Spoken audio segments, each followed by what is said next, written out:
What are settlement boundaries and why is it important to understand this when looking for new development opportunities? So I've just loaded up a quick example for here, and if we just zoom out, we've got this village here, which is Sharnbrook. And so if I just zoom in, we can click on the left hand side, settlement boundaries, and here it's demonstrated where the settlement boundary is. So the settlement boundary, or also known as village curtilage, essentially highlights the area in which the settlement is constrained to. Now, when you're looking for development opportunities, again, such as brownfield sites that I like to talk about a lot, the benefits of things such as brownfield sites is they are often within the settlement boundary. They are within the urban area. And this, because it's within the urban area, it has development potential far easier than if it was outside the settlement. So the whole point is when a council or parish council are trying to limit the development within that local village, and by then having the site boundary, they're basically saying this is the village, this is the curtilage of the village, and this is where the properties lay. And then anything that goes beyond that village curtilage is going to be far more challenging to obtain planning permission, because then you're going to have to try and argue the case for extending the village boundary. So a nice example here about extending the village boundary is if we just use this site here, for example.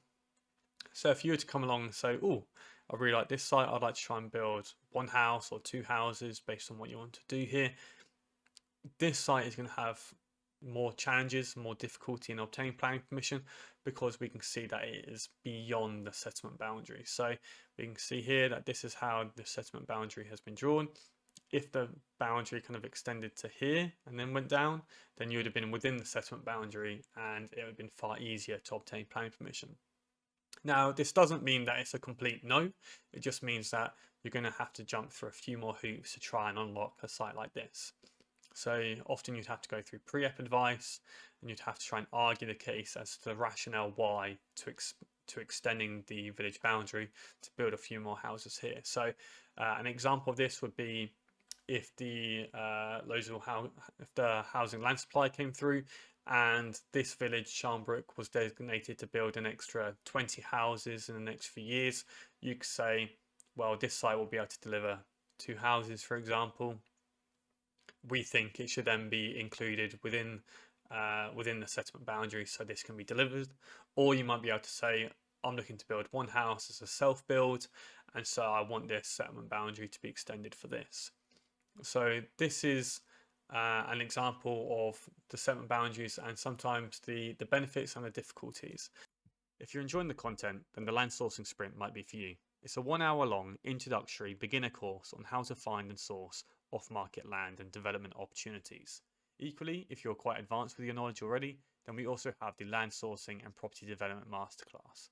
This is a more intermediate version, and here we go into more in-depth strategies about off-market opportunities and how to source them, how to structure these deals, and how to exit them through planning gain as well. Here you can see our curriculum and all the information that we cover, and you can access all this at buildyourfuture.io, also linked down in the description below. So let's try and find a live plot that is within the settlement boundary that we can try and use. So if we just kind of zoom around, let's have a little look. So just as a quick example, you could potentially use something like this, and backland development. We can see backland development's already taken place with these sorts of properties. So you can try and argue the case for a bungalow or something. And again, we can see here that the settlement boundary goes to this point, so it would be in within that curtilage. Again, if you were to try and take this, for instance, we can see it's beyond the village curtilage, so it'd be more difficult.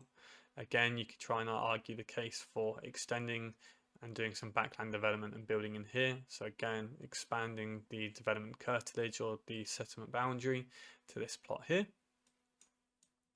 And let's just see if we can find anything else within. So again, we can see the extension here. So you could potentially look to convert this area here and deliver more units depending on the access road. So it would be only the access that'd be an issue here. proposed as this potential site. This video is sponsored by Landstack for all your land sourcing, land acquisition and development needs.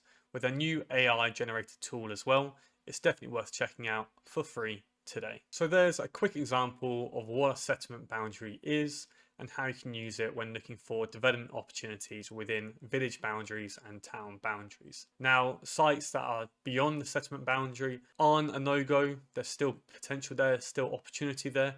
You're just going to have to argue the case for extending that village boundary so those opportunities can become developable. Now, sites that are within the settlement boundary are obviously a far easier step in trying to obtain planning permission. And so when looking for sites, perhaps start within the settlement and then expand out as you look for new development opportunities.